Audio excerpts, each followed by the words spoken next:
शिवानी रूबरू बिहार में आपका स्वागत है। आज है 20 सितंबर। चलिए फटाफट बढ़ते हैं बिहार की 20 बड़ी खबरों के साथ। राष्ट्रपति रामनाथ कोविंद अगले महीने आएंगे बिहार। विधानसभा भवन के शताब्दी समारोह में करेंगे शिरकत। बिहार विधानसभा भवन के शताब्दी समारोह को भव्य एवं ऐतिहासिक बनाने की तैयारी है। इसमें राष्ट्रपति रामनाथ कोविंद भी शामिल होंगे। उन्होंने अक्टूबर में आने की सहमति दे दी है। राज्य में तैयारियां प्रारंभ कर दी गई है। इस संबंध में विधानसभा अध्यक्ष विजय कुमार सिन्हा एवं विधान परिषद के सभापति अवधेश नारायण सिंह विधानसभा कक्ष में मंत्रियों के साथ बैठक की थी। जल्द ही पिकनिक स्थल के रूप में होगा मुजफ्फरपुर के सिकंदरपुर मन का विकास। स्मार्ट सिटी मिशन के तहत जल्द ही 56 एकड़ में फैले सिकंदरपुर मन को पिकनिक स्थल के रूप में विकसित किया जाएगा। मनोरंजन के साथ साथ स्वास्थ्य लाभ के लिए शहरवासी यहां सुबह शाम आ सकेंगे। योजना को मूर्त रूप देने के लिए एजेंसी चयन का काम 1 या 2 दिन में हो जाएगा। मन के विकास के लिए 142.13 करोड़ का डीपीआर तैयार किया गया है। एजेंसी का चयन होते ही 1 सप्ताह के अंदर उसे कार्यादेश देने की तैयारियां स्मार्ट सिटी कंपनी द्वारा की गई है। स्मार्ट क्लास में अब संस्कृत और उर्दू भी पढ़ेंगे बिहार के बच्चे। हाई स्कूलों के लिए ई कंटेंट हुआ तैयार। राज्य के माध्यमिक विद्यालयों में 10वीं कक्षा के विद्यार्थियों के लिए संचालित स्मार्ट क्लास में अब संस्कृत और उर्दू की भी पढ़ाई होगी। इसके लिए चैप्टर तैयार कर लिया गया है। मैट्रिक में द्वितीय भारतीय भाषा के तौर पर संस्कृत और उर्दू की पढ़ाई होती है। अभी तक स्मार्ट क्लास में इन दोनों विषयों की पढ़ाई नहीं हो रही थी। बिहार के सभी पंचायत भवन में खोली जाएगी सरकारी बैंक की शाखा। बता दें कि मुख्यमंत्री तारकिशोर प्रसाद की अध्यक्षता में वित्तीय समावेशन एवं वित्तीय साक्षरता की त्रैमासिक बैठक पटना स्थित होटल चाणक्य में आयोजित की गई। इस बैठक में वित्तीय समावेशन एवं वित्तीय साक्षरता पर भी विस्तृत चर्चा करते हुए कई निर्णय भी लिया गया, जिसमें कहा गया कि प्रत्येक सरकारी पंचायत भवन में एक बैंक अवश्य खोला जाए। इसके लिए सर्वेक्षण की जिम्मेदारी जिले के अग्रणी बैंक को दिया गया। उन्होंने इससे संबंधित रिपोर्ट शीघ्र प्रस्तुत करने का निर्देश भी दिया है। अब अधिक पारदर्शिता के साथ परीक्षा ले बीपीएससी ने अभ्यर्थियों की पहचान के लिए अब नए तरीके को आजमाने का फैसला लिया है। बता दें कि आगामी 21 सितंबर को साइंस एंड टेक्नोलॉजी विभाग की सहायक प्राध्यापक की परीक्षा 24 और 25 सितंबर, वहीं 27 और 28 सितंबर को सहायक अभियंता की परीक्षा होने वाली। इन परीक्षाओं में अभ्यर्थियों के पुतली का सैंपल लिया जा सकता है। वहीं यूपीएससी की परीक्षाओं के तर्ज पर बीपीएससी के परीक्षा केंद्रों पर भी अब जैमर लगे होंगे। बिहार में सरकार ने बढ़ाया सभी बसों का किराया। लंबी दूरी और नगर सेवा दोनों पर असर। बता दें कि बिहार में बसों का किराया बढ़ा दिया गया है। परिवहन विभाग नगर बस सेवा के साथ लंबी दूरी की बसों का भी यात्रा किराया बढ़ा दिया है। इसका असर पटना समेत अलग अलग शहरों में चलने वाली सिटी बसों पर भी पड़ेगा। विभाग की ओर से नए किराए की अधिसूचना भी जारी कर दी गई है। सरकार ने आम लोगों के साथ ही बस सेवा से जुड़े लोगों को नए किराए पर आपत्ति और सुझाव देने के लिए 1 महीने का वक्त दिया है। नए बस किराए की अधिसूचना की प्रति परिवहन विभाग की वेबसाइट पर अपलोड की गई है। पैन कार्ड को आधार से लिंक करने की डेडलाइन 31 मार्च 2022 हुई। केंद्र सरकार ने पैन कार्ड से आधार को लिंक करने की आखिरी तारीख एक बार फिर बढ़ा दी है। इससे पहले आधार से पैन को लिंक करने की आखिरी तारीख 30 सितंबर थी, जिसे बढ़ाकर 31 मार्च 2022 कर दी गई है। वित्त मंत्रालय की तरफ से यह जानकारी दी गई है। पंचायत चुनाव में मोबाइल नेटवर्क नहीं होने के कारण निर्वाचन आयोग ने लिया फैसला। रोहतास, कैमूर, गया, जमुई समेत 8 जिलों में होगा सैटेलाइट फोन का इस्तेमाल। राज्य निर्वाचन आयोग ने पंचायत चुनाव के पहले चरण के मतदान के लिए तैयारियां पूरी कर ली है। पहले चरण में 10 जिलों के 12 प्रखंडों में मतदान 24 सितंबर को होना है। पहले चरण में 5 जिलों के 112 बूथ ऐसे हैं जहां मोबाइल नेटवर्क काम नहीं करता है। आयोग ने ऐसे सभी बूथों पर अब सैटेलाइट फोन की व्यवस्था करने का निर्देश दिया है।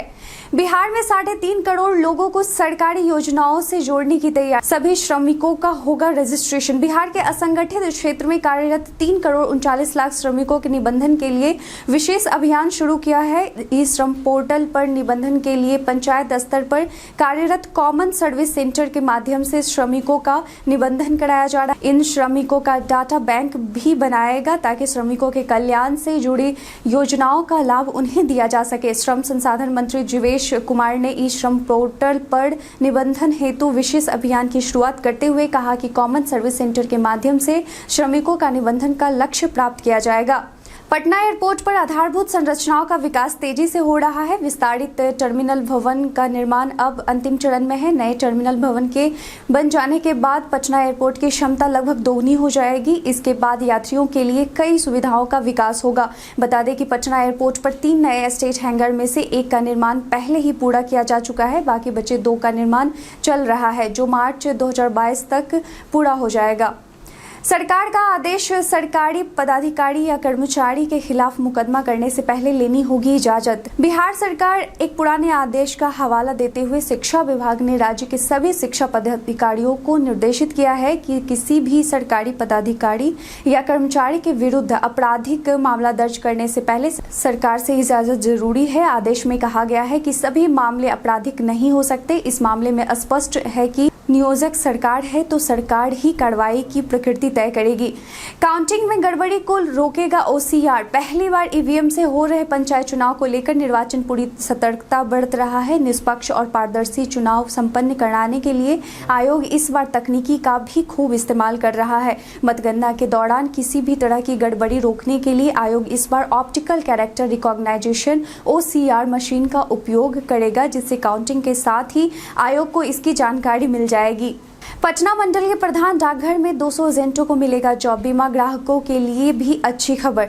डाक जीवन बीमा और ग्रामीण डाक जीवन बीमा का सेंट्रल प्रोसेसिंग सेंटर अब पटना शाही मंडल के अंतर्गत लोहिया नगर प्रधान डाकघर में भी स्थापित कर दिया गया।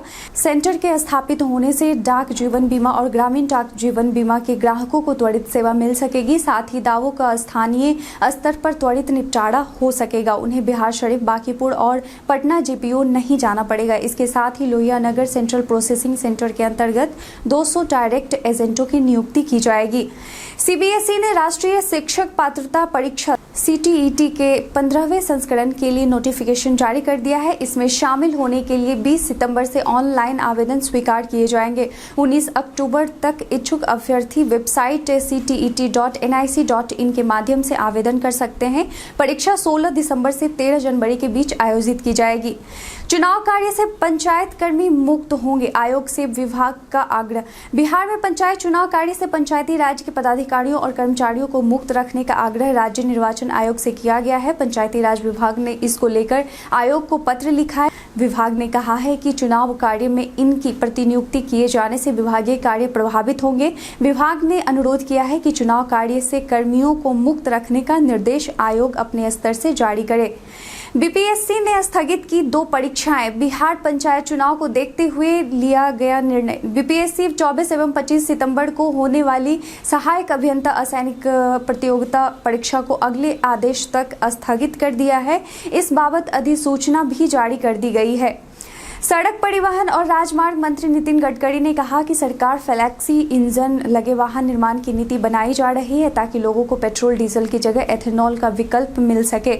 गडकरी ने कहा कि पेट्रोल डीजल की कीमतें आम आदमी की पहुंच से बाहर हो रही है। इसके लिए सरकार जनता को राहत देने के लिए फ्लेक्सी इंजन लगे वाहन निर्माण की नीति बनाई जा रही है ताकि लोग पेट्रोल डीजल की जगह आसानी से एथेनॉल का इस्तेमाल कर सके। ITR की फिर बड़ी डेडलाइन। हजारों करदाताओं को बड़ी राहत देते हुए केंद्रीय प्रत्यक्ष कर बोर्ड CBDT ने वित्तीय वर्ष 2020-21 के लिए आयकर रिटर्न दाखिल करने की समय सीमा 30 सितंबर से बढ़ाकर 31 दिसंबर 2021 कर दी है। दरअसल कई करदाताओं ने पिछले कुछ समय में ITR दाखिल करते समय नए आयकर पोर्टल पर आने वाली दिक्कतों का हवाला दिया, जिसके चलते सरकार ने यह फैसला लिया।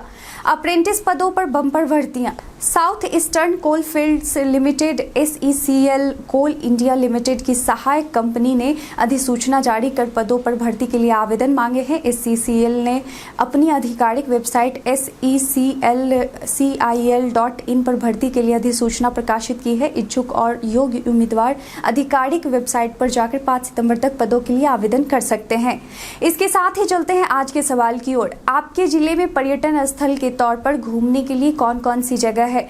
आज के लिए बस इतना ही। बिहार की सबसे बड़ी खबरों के साथ जुड़े रहने के लिए देखते रहे रूबरू बिहार। धन्यवाद।